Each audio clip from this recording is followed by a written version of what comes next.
Sir, ये जो प्रदेश में अभी उपचुनाव हो रहे हैं, तो आपका कहना क्या है, इसमें कितनी सीटें कांग्रेस के उसमें खेमे में आएगी?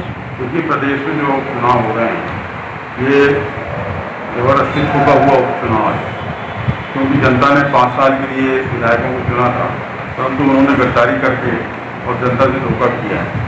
तो निश्चित रूप से माननीय कमलनाथ जी ने जो प्रयास किया है, जो रणनीति उन्होंने अपनाई है, उससे निश्चित रूप से कांग्रेस जो है वहाँ पूरी सीटें जीत रही है, 28 के 28 सीटें जीत रही है। और फिर से आप देखेंगे 10 नवंबर को कांग्रेस के पक्ष में रिजल्ट आएंगे और माननीय कमलनाथ जी मुख्यमंत्री बनेंगे। जी, के सम्मान की बात आ रही है, तब आपको अपनी सत्ता पाने के लिए, महिलाओं के लिए आप सम्मान को सामने लाकर कूटनीति कर रहे हैं। अरे किसानों के लिए आपने क्या किया? एक किसान की जब मृत्यु हो गई, आपने उस किसान के लिए 2 मिनट की श्रद्धांजलि नहीं की। और एक महिला के लिए, जो कि कमलनाथ जी ने गलत नहीं कहा था, उनके शब्दों को घुमाया जा रहा है और गलत तरीके से पेश किया जा रहा, उसके लिए आप 2 घंटे का मौन धारण करते हैं। ये कहाँ का न्याय है? आदरणीय विपक्ष के हमारे कार्यकर्ता, हमारे नेतागण, आप सही राह पर चलें और सत्य की जीत अंत में होनी है और सत्य ही आएगा। कहते हैं ना, सत्य परेशान हो सकता है लेकिन पराजित नहीं हो सकता है। जय जय कमलनाथ जी। मुझे तो लगता है कि भारतीय जनता पार्टी 28 में से 28 सीट जीतेगी, क्योंकि मध्य प्रदेश में भारतीय जनता पार्टी ने जो पिछले 15 वर्षों में काम किया है, एक आम जनता की सरकार थी, एक गरीब आदमी की सरकार थी, जो ऐसी सरकार थी जिसने समाज के हर वर्ग को, हर व्यक्ति को लाभ पहुंचाने का और शासन की योजनाओं का लाभ देने का काम भारतीय जनता पार्टी की सरकार ने किया था।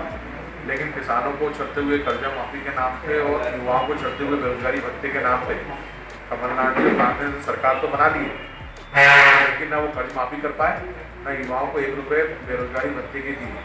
और साथ ही साथ अपने विधायकों से इस तरीके का व्यवहार किया कि सिंधिया जी के नेतृत्व में 22 विधायक टूटे और उन्होंने भारतीय जनता पार्टी की सदस्यता ग्रहण करी। और निश्चित तौर पर भाजपा की सरकार तो बन गई है, लेकिन निश्चित तौर पर बताता हूँ कि ये सरकार मजबूत सरकार बनी है और आगे होने वाले उपचुनाव में कम से कम 28 में से 28 सीट भारतीय जनता पार्टी। भाई साहब, जो 15 साल भारतीय जनता पार्टी की जो सरकार रही थी पिछले बार, उस समय जो नवयुवक थे, जवानों के लिए भारतीय जनता पार्टी ने क्या उद्योग किए हैं? क्या कुछ फैक्ट्रियाँ खुली है? गारंटी में, सरकार की गारंटी में लोन दिया गया। हमारी बच्चों को 12वीं क्लास में लैपटॉप देने का काम भाजपा की सरकार में हुआ और कमलनाथ की सरकार ने बंद कर दिया। चाहे मध्याह्न भोजन से लेके फ्री में कॉपी किताब पुस्तकें, चाहे साइकिल देने का काम हो, जो भाजपा की सरकार में हुआ है।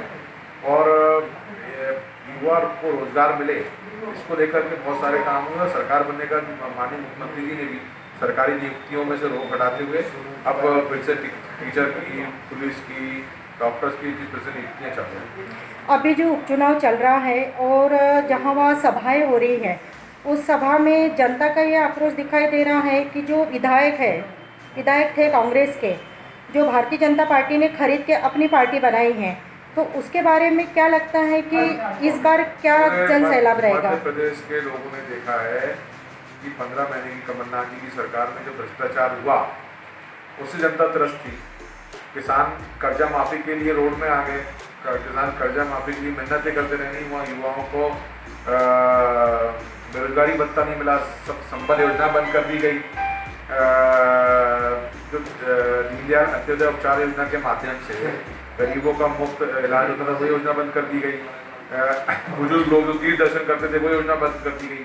ऐसी सारी योजनाएं बंद करके कमलनाथ जी ने पूरा पैसा भ्रष्टाचार के माध्यम से अपने जेब में डालने का काम किया।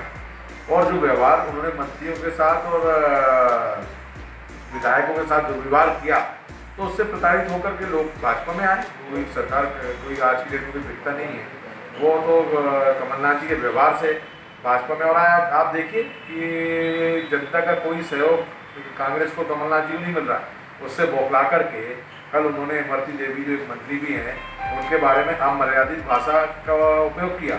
मुझे उनके दिख रहा है कि वो चुनाव हारने जा रहे हैं, इससे बौखला करके वो इस टाइप की कमेंट